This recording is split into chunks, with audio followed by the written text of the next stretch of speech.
Hello, my name is Brando. I'm a mechanical engineering student at Georgia Tech taking English 1102 with Dr. King. Today, I'll be discussing what in my opinion is the greatest challenge with oral communication. I will start by explaining why oral communication is so important in our lives. Then I'll explain the challenge with oral communication, and finally I'll offer an example from my own life that illustrates that challenge. In your typical day at Tech, you'll spend a great amount of time speaking and listening. Out of these two, the latter skill is more important because many times you'll be interacting in groups, where statistically you spend more than half of the time listening.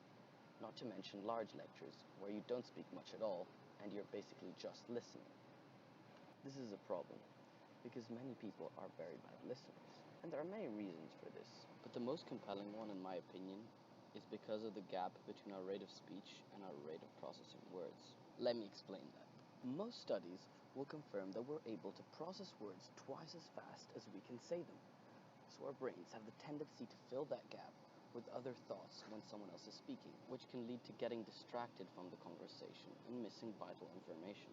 This issue is further aggravated in the younger generations by visual and electronic forms of communications that shorten our attention spans, such as vines. One of the most basic examples in my life of missing out information due to poor listening is how I forget names. Over time, I realized this is not just a problem with me, but with everyone. And it's not that we forget names. The problem is often that we don't even learn them in the first place, because we weren't listening.